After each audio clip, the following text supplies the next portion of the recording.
Dear student, ધોરણ 8 સંસ્કૃત વિષયની ફેબ્રુઆરી 2026ની ત્રિમાસિક કસોટીનું સંપૂર્ણ પેપર સોલ્યુશન આવી ગયું છે। તો આજના વિડીયોમાં આપણે સંપૂર્ણ પેપર સોલ્યુશન જોઈશું, માટે વિડીયો પૂરો જોજો, વિડીયોને લાઇક કરજો, તમારા બધા મિત્રો સાથે શેર કરજો। તો ચાલો શરૂ કરીએ આજનો વિડીયો।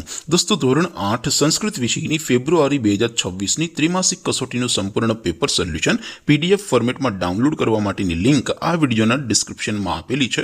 તેના પર ક્લિક કરીને તમે ક્વેશ્ચન પેપરની અને તેના સંપૂર્ણ પેપર સોલ્યુશનની એમ બંને પીડીએફને સૌથી પહેલા ડાઉનલોડ કરી શકો છો। અથવા તો દોસ્તો, પેપર સોલ્યુશનની પીડીએફ ડાઉનલોડ કરવા માટે તમારે ગૂગલ ઉપર સર્ચ કરવાનું છે www.mygkguru.in। આ વેબસાઇટ તમે સર્ચ કરશો એટલે જે પહેલી લિંક આવશે એના ઉપર તમારે ક્લિક કરવાનું છે। જેવું ક્લિક કરશો એટલે સોલ્યુશન માટેની mygkguru.in આ વેબસાઇટ ઓપન થઈ જશે। વેબસાઇટ ઓપન થયા પછી તમે થોડાક નીચે જશો તો ત્યાં તમને ત્રિમાસિક કસોટીના સોલ્યુશન માટેના ધોરણ વાઇઝ લીલા રંગના બોક્સ જોવા મળશે। દોસ્તો, અહીંથી તમે કોઈ પણ ધોરણની બધા જ વિષયોની ત્રિમાસિક કસોટીના ક્વેશ્ચન પેપર અને તેના સંપૂર્ણ પેપર સોલ્યુશનની પીડીએફને સૌથી પહેલા ડાઉનલોડ કરી શકો છો। જેમ કે દોસ્તો, અત્યારે હું ધોરણ 8 માટે ધોરણ 8 વાળા ચોથા બોક્સ ઉપર ક્લિક કરીશ।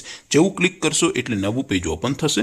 નવું પેજ ઓપન થાય એમાં તમે સ્ક્રોલ કરીને થોડાક નીચે જશો તો ત્યાં તમને ધોરણ 8 પેપર સોલ્યુશન 2026નું એક બોક્સ જોવા મળશે, જેમાં દોસ્તો નીચે લખેલું છે ધોરણ 8 સંસ્કૃત પેપર। તેની સામે ડાઉનલોડ બટન છે, તો એ ડાઉનલોડ ઉપર ક્લિક કરશો તો ધોરણ 8 સંસ્કૃત વિષયની ત્રિમાસિક કસોટીનું ક્વેશ્ચન પેપર PDF ફોર્મેટમાં ડાઉનલોડ થઈ જશે। તેની નીચે લખેલું છે ધોરણ 8 સંસ્કૃત સોલ્યુશન। તેની સામે પણ ડાઉનલોડ બટન છે, તો એ ડાઉનલોડ ઉપર ક્લિક કરશો તો ધોરણ 8 સંસ્કૃત વિષયની ત્રિમાસિક કસોટીનું સંપૂર્ણ પેપર સોલ્યુશન PDF ફોર્મેટમાં ડાઉનલોડ થઈ જશે। તો દોસ્તો, આવી રીતે તમે ધોરણ 8ના બધા વિષયોની ત્રિમાસિક કસોટીના ક્વેશ્ચન પેપર અને તેના સંપૂર્ણ પેપર સોલ્યુશનની પીડીએફને www.mygkguru.in આ વેબસાઇટ પરથી ડાઉનલોડ કરી શકો છો। તેમ છતાં કોઈ ક્વેરી હોય, કોઈ પ્રશ્ન ન સમજાતો હોય તો નીચે કોમેન્ટ કરીને પૂછી શકો છો।